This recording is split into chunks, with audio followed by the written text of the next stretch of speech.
आप सुन रहे हैं समाचार एजेंसी ऑफ इंडिया की साई न्यूज में ऑडियो बुलेटिन। नमस्कार, ये समाचार एजेंसी ऑफ इंडिया है। अब आप साई न्यूज की समाचार श्रृंखला में सुनिए सोमवार 30 अगस्त का राष्ट्रीय ऑडियो बुलेटिन। अमेरिका में कोरोना वायरस के डेल्टा वेरिएंट का कहर बढ़ता ही जा रहा है। भारत की तरह यहाँ पर भी कई अस्पतालों में ऑक्सीजन की भारी कमी होती जा रही है। बताया जा रहा है कि अमेरिका के दक्षिणी हिस्से में अस्पतालों की स्थिति बेहद खराब है। इस क्षेत्र में आ रहे कोरोना के अधिकांश मामले उन लोगों के हैं जिन्होंने वैक्सीन नहीं लगवाई है। कोरोना वायरस की चपेट में अब तक लाखों अमेरिकी आ चुके हैं। CNN की रिपोर्ट के अनुसार अमेरिका के दक्षिणी राज्यों फ्लोरिडा, साउथ कैरोलिना, टेक्सास आदि में ऑक्सीजन की भारी कमी हो गई है। स्थिति यह है कि अस्पतालों को अपनी रिजर्व ऑक्सीजन का उपयोग करना पड़ रहा है या उनकी सप्लाई समाप्त होती जा रही है। खबर में कहा गया है कि इन राज्यों में कोरोना वायरस के बढ़ते मामलों के कारण ऑक्सीजन की मांग अत्यधिक बढ़ गई है। उधर कम सप्लाई के कारण अस्पताल मांग को पूरा नहीं कर पा रहे हैं। आमतौर पर ऑक्सीजन की सप्लाई टैंक के 90% आने पर कर दी जाती थी, लेकिन अब 30 से 40 तक आने पर टैंक को भरा जा रहा है। चिकित्सकों का कहना है कि डेल्टा वेरिएंट के कारण लोगों के फेफड़े खराब हो रहे हैं, जिसके कारण कई मरीजों की मौत हो रही है। उन्होंने बताया कि मरने वालों की दर बहुत ज्यादा है। टोक्यो में चल रहे पैरालंपिक खेलों में भारत का स्वप्निल सफर जारी है। जेवलिन थ्रो में सुमित आंतिल ने सोमवार को गोल्डन भाला फेंका। F64 क्लास के इस खिलाड़ी ने अपने पहले ही ओलंपिक में स्वर्ण पदक जीतकर हरियाणा में सोनीपत के गांव खेवड़ा का नाम रोशन कर दिया। सड़क हादसे में अपना एक पैर गंवाने वाले सुमित फाइनल में बेहतरीन फॉर्म में थे। एक के बाद एक उन्होंने 3 वर्ल्ड रिकॉर्ड ध्वस्त कर दिए। पहले उन्होंने 66.95 मीटर दूर भाला फेंककर विश्व कीर्तिमान स्थापित किया। फिर अपने दूसरे ही प्रयास में 68.08 मीटर के स्कोर से अपना ही वर्ल्ड रिकॉर्ड सुधारा। पांचवा प्रयास इनसे भी बेहतर था। 68.55 मीटर के स्कोर के साथ वे सबसे आगे निकल गए। इस तरह भारतीय खेमे के पास पदकों की कुल संख्या 7 हो गई है, जो इन खेलों के इतिहास में अब तक का सर्वश्रेष्ठ प्रदर्शन भी है। इससे पहले सुबह स्टार खिलाड़ी और 2 बार के स्वर्ण पदक विजेता देवेंद्र झाझरिया ने रजत जीता था। पुरुषों के इसी भाला फेंक के F46 स्पर्धा में सुंदर सिंह गुर्जर को कांस्य पदक मिला। वे झाझरिया के बाद तीसरे स्थान पर रहे। चक्का फेंक में योगेश कथुनिया ने दूसरा स्थान हासिल किया था। उत्तर प्रदेश के मथुरा में श्रीनाथ जी के नाम से डोसा की दुकान चलाने वाले मुस्लिम युवक से बदतमीजी और धमकी देने के मामले में पुलिस ने बड़ी कार्यवाही की है। पुलिस ने एक आरोपी को गिरफ्तार किया है, जिसकी पहचान श्रीकांत शर्मा के रूप में हुई है।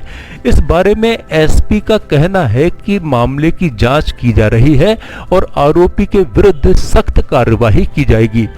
दरअसल मथुरा जिले में कुछ युवकों ने बाजार में ठेला लगाकर डोसा बेचने वाले एक मुस्लिम युवक के ठेले का बोर्ड कथित तौर पर इस कारण तोड़ दिया क्योंकि उसने अपनी दुकान का नाम हिंदू देवता के नाम पर रखा हुआ था। घटना का वीडियो सोशल मीडिया पर वायरल हो गया है। घटना 18 अगस्त को हुई थी।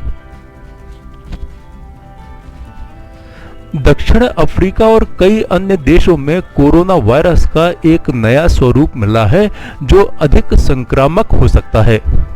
कोविड रोधी टीके से मिलने वाली सुरक्षा को मात भी दे सकता है।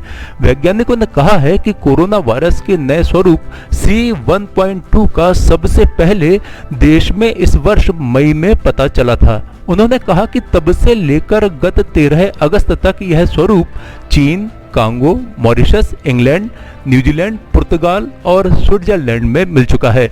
वैज्ञानिकों ने कहा है कि दक्षिण अफ्रीका में कोविड-19 की पहली लहर के दौरान सामने आए वायरस के उपस्वरूपों में से एक C1 की तुलना में C1.2 अधिक उत्परिवर्तित हुआ है, जिसे रुचि के स्वरूप की श्रेणी में रखा गया है। उन्होंने कहा कि C1.2 में अन्य स्वरूपों, चिंता के स्वरूपों या रुचि के स्वरूपों की तुलना में अधिक उत्परिवर्तन देखने को मिला है। वैज्ञानिकों ने कहा कि C1.2 अधिक संक्रामक हो सकता है तथा यह कोविड रोधी टीके से मिलने वाली सुरक्षा को चकमा दे सकता है। पंजाब कांग्रेस में विवाद जारी है। जैसे जैसे विधानसभा चुनाव समीप आता जा रहा है, बयानों का दौर भी बढ़ता जा रहा है। नवजोत सिंह सिद्धू के करीबी माने जाने वाले प्रगट सिंह ने पार्टी के पंजाब प्रभारी हरीश रावत पर हमला बोला है। उन्होंने कहा है कि चुनाव किसके नेतृत्व में लड़ा जाएगा, इसका निर्णय लेने का अधिकार रावत को किसने दे दिया। वहीं हरीश रावत ने भी उनके बयान पर पलटवार किया है। प्रगट सिंह ने कहा है कि यह निर्णय लिया गया है कि पंजाब में अगला चुनाव सोनिया और राहुल गांधी के नेतृत्व में लड़ा जाएगा। हरीश रावत बताएं कि यह निर्णय कब लिया गया कि कैप्टन अमरिंदर सिंह के नेतृत्व में चुनाव लड़ा जाएगा। वहीं हरीश रावत ने कहा कि पंजाब में जहां तक चेहरे का सवाल है तो हमारे पास सोनिया गांधी, राहुल गांधी, प्रियंका गांधी जैसे अखिल भारतीय चेहरे हैं। स्थानीय चेहरों में कैप्टन अमरिंदर सिंह, नवजोत सिंह सिद्धू हैं। प्रगट सिंह भी एक चेहरा हैं, कई और लोग हैं जिन्हें आगे रखेंगे। बेसब्र होने की आवश्यकता नहीं है। शिवसेना और भारतीय जनता पार्टी के बीच टकराव और तेज हो सकता है। सोमवार को प्रवर्तन निदेशालय की टीम ने शिवसेना की सांसद भावना गवली के घर पर छापेमारी की। मनी लॉन्ड्रिंग के एक मामले को लेकर ईडी ने यह कार्यवाही की है। यवतमाल वाशिम की सांसद के विरुद्ध पुलिस में दर्ज एफआईआर के आधार पर ईडी ने एक्शन लिया है। भावना गवली पर सरकार की ओर से जारी 14 करोड़ रुपए की ग्रांट का बेजा इस्तेमाल करने और मनी लॉन्ड्रिंग का आरोप है। इससे पहले रविवार को ही ईडी ने शिवसेना के सीनियर नेता और परिवहन मंत्री अनिल परब को नोटिस जारी किया था। समाचारों के बीच में हम आपको यह जानकारी भी दे दें कि मौसम के अपडेट जानने के लिए समाचार एजेंसी ऑफ इंडिया के चैनल पर प्रतिदिन अपलोड होने वाले वीडियो अवश्य देखें। मौसम से संबंधित अपडेट मूलतः किसानों, निर्माण कार्य, यात्रा या समारोह आदि के लिए फायदेमंद साबित हो सकते हैं। समाचार एजेंसी ऑफ इंडिया के द्वारा अब तक मौसम के जो पूर्वानुमान जारी किए गए हैं वे 95 से 99% तक सही साबित हुए हैं। पश्चिम बंगाल में ममता बनर्जी की अगुवाई वाली टीएमसी ने भारतीय जनता पार्टी को एक और झटका दिया है। कई नेताओं को पहले ही अपनी पार्टी में शामिल कर चुकी टीएमसी ने अब बिष्णुपुर से विधायक तन्मय घोष को भारतीय जनता पार्टी से तोड़ लिया है। तन्मय घोष सोमवार को भारतीय जनता पार्टी छोड़कर टीएमसी में शामिल हो गए। टीएमसी में शामिल होने के बाद घोष ने आरोप लगाया कि भारतीय जनता पार्टी प्रतिशोध की राजनीति में लिप्त है। घोष ने दावा किया कि भारतीय जनता पार्टी पश्चिम बंगाल के लोगों के बीच अराजकता फैलाने का प्रयास कर रही है, जिसके कारण वे टीएमसी में शामिल हो गए। बॉलीवुड अभिनेत्री शिल्पा शेट्टी को लेकर मीडिया में एक नई खबर सामने आई है। रिपोर्ट्स के अनुसार शिल्पा शेट्टी अपने बच्चों के साथ पति राज कुंद्रा से अलग रहने की प्लानिंग कर रही हैं।